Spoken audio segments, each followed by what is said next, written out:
बोलो नमाजों की पाबंदी करो, हराम छोड़ो, हलाल खाओ।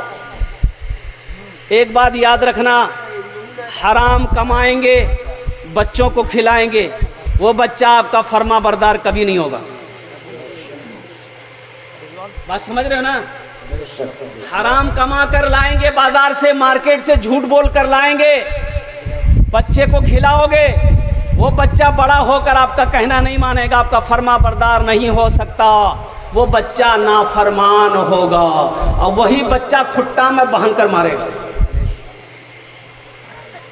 हलाल कमा कर लाओ, हलाल खिलाओ, इंशाअल्लाह घर के अंदर में बीमारी नहीं होगी, आफत बला से भी बचोगे।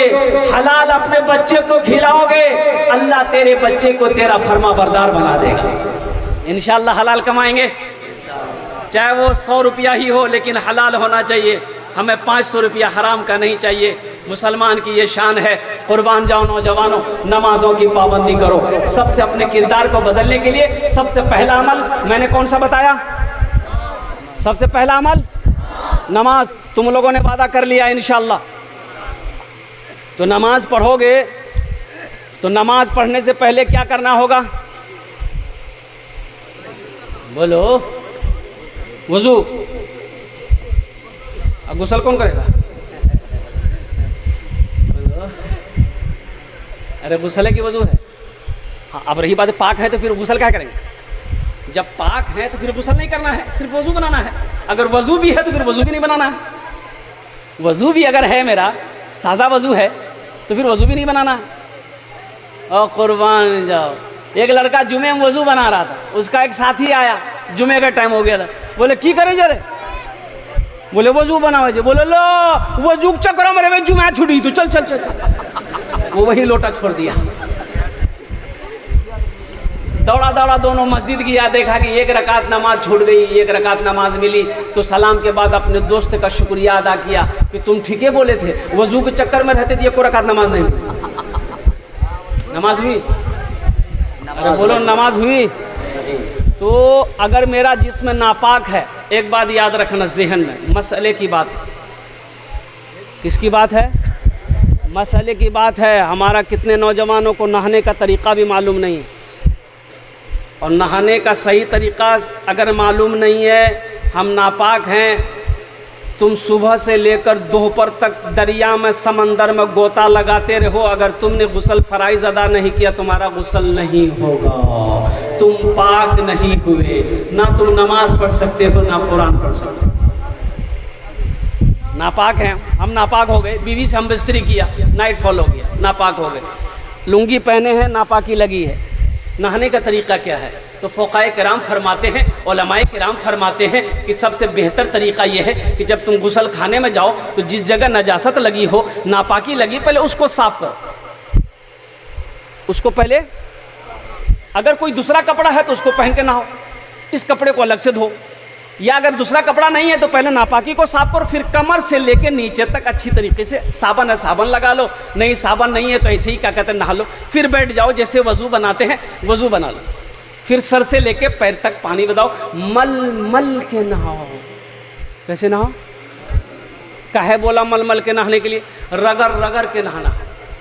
कैसे रगड़ रगड़ के मलमल के नहाने? ताकि पूरे जिस्म के अंदर में एक बाल बराबर भी सूखा ना रह जाए। अगर एक बाल बराबर भी सूखा रह गया तो गुस्ल नहीं होगा। जब गुस्ल नहीं होगा तो हम पाक नहीं हुए। जब हम पाक नहीं हुए तो हम नमाज नहीं पढ़ सकते हैं। और कुर्बान जाओ, ना हम कुरान की तिलावत कर सकते हैं, ना कुरान हम छू सकते हैं।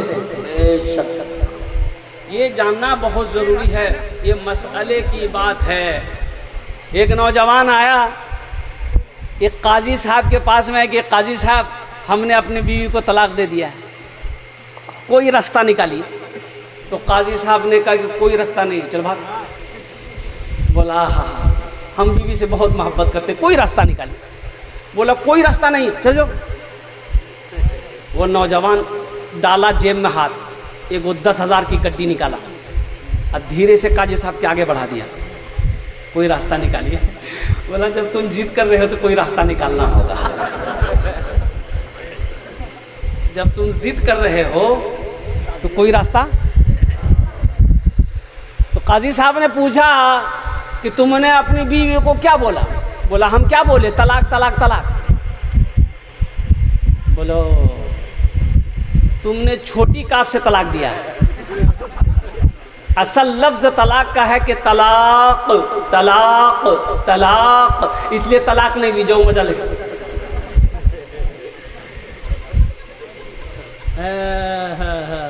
नौजवानों, अच्छा बताइए गुस्ल में क्या फ़र्ज़ है? वह बताता चलो अल्हम्दुलिल्लाह।